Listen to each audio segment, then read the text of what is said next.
여러분 안녕하세요. 밤새 잘 주무셨습니까? 3월 28일 목요일 아침이 되었습니다. 예수 그리스도의 십자가의 고난을 묵상하는 우리 사순절인데요. 그 가운데도 마지막 고난주간입니다. 고난주간 4일째 목요일 아침에 우리에게 주신 하나님의 말씀을 함께 찾아볼까요? 욥기 41장입니다. 1절부터 9절까지의 말씀을 제가 봉독해 올립니다. 내가 낚시로 리워 야단을 끌어낼 수 있겠느냐? 노끈으로 그 혀를 맬 수 있겠느냐? 너는 밧줄과 그 코를 꿰 수 있겠느냐? 갈고리로 그 아가미를 꿰 수 있겠느냐? 그것이 어찌 내게 계속하여 간청하겠느냐? 부드럽게 내게 말하겠느냐? 어찌 그것이 너와 계약을 맺고 너는 그를 영원히 종으로 삼겠느냐? 내가 어찌 그것을 새를 가지고 놀 듯 하겠으며 내 여종들을 위하여 그것을 메어두겠느냐? 어찌 장사꾼들이 그것을 놓고 거래하겠으며 상인들이 그것을 나누어 가지겠느냐? 내가 능히 많은 창으로 그 가죽을 찌르거나 작사를 그 머리에 꽂을 수 있겠느냐?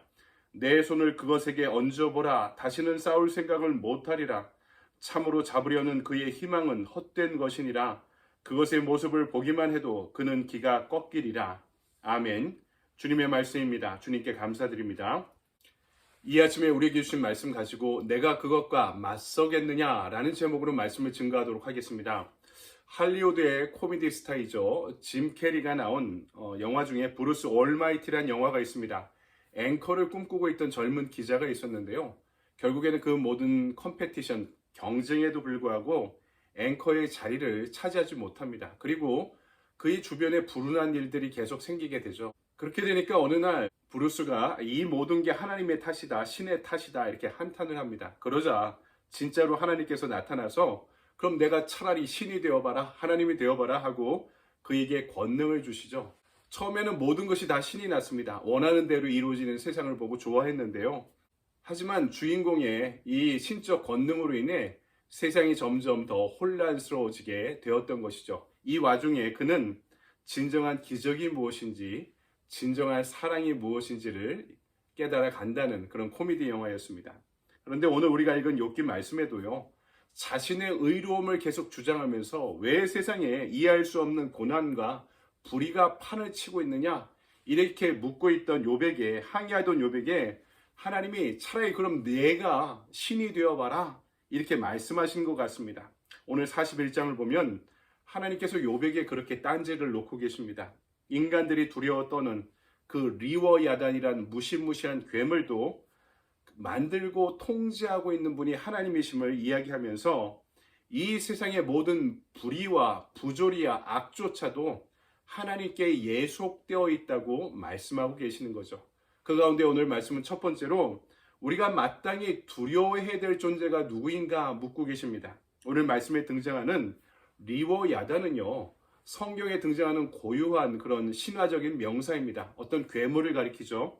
그런데 많은 주석가들이 이 본문을 묵상하다가 야 이것은 악어이다 또는 바다 악어일 것이다 이렇게 추정해서 이야기합니다.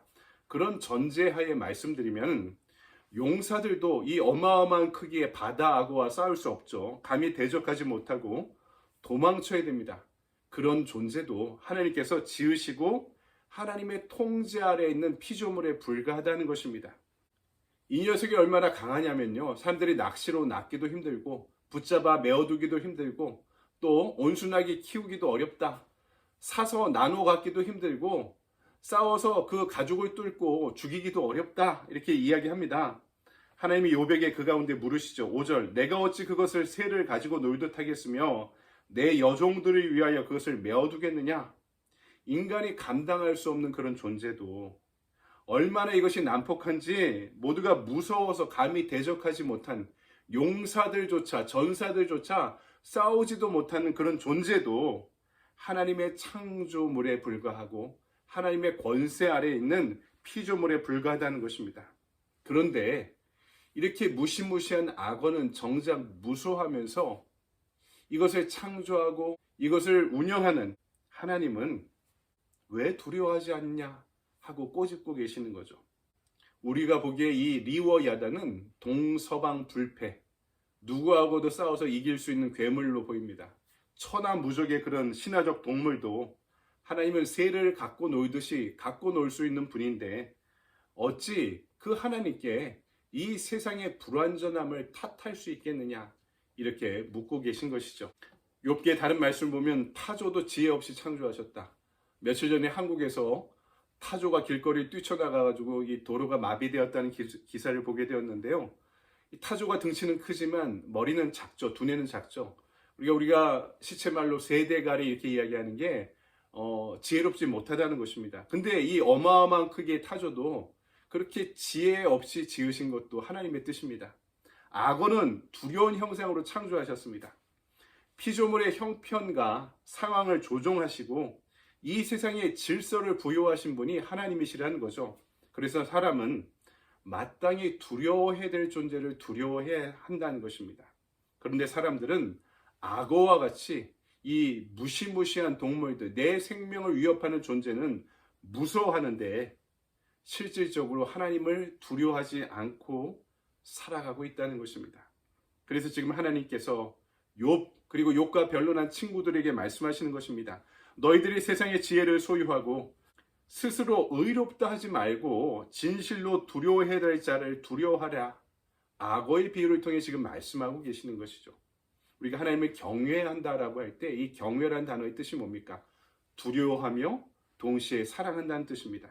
그 경외의 표현, 우리가 하나님을 향한 경외의 표현이 무엇입니까? 하나님을 예배하는 것이죠.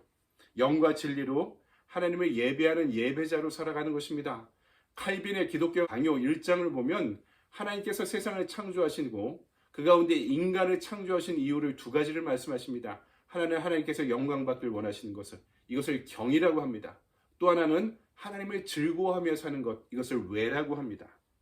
여러분, 그래서 잠언 9장 10절에도 여호와를 경외함이 지혜의 근본이다 이렇게 말씀하셨던 것이죠.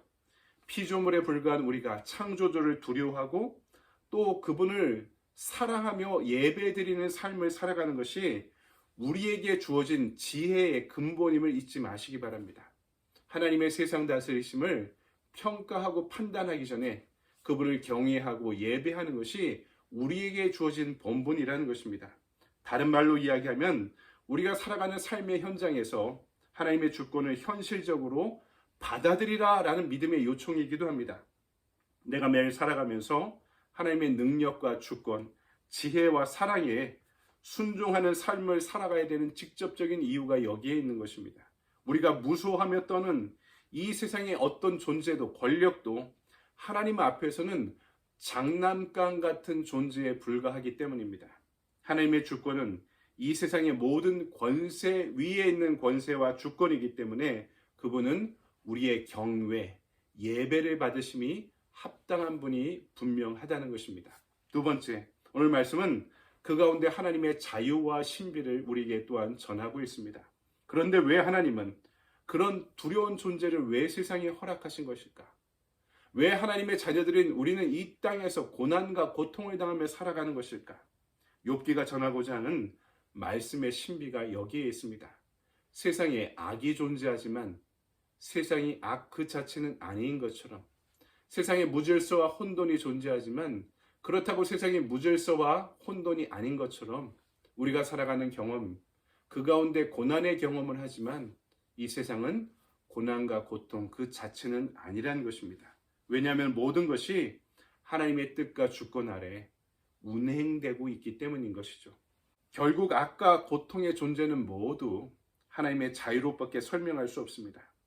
하나님께서는 얼마든지 이 악과 고통을, 고난을 통제하실 수 있지만 그것을 이 땅에 또한 허용하기도 하시다는 것입니다.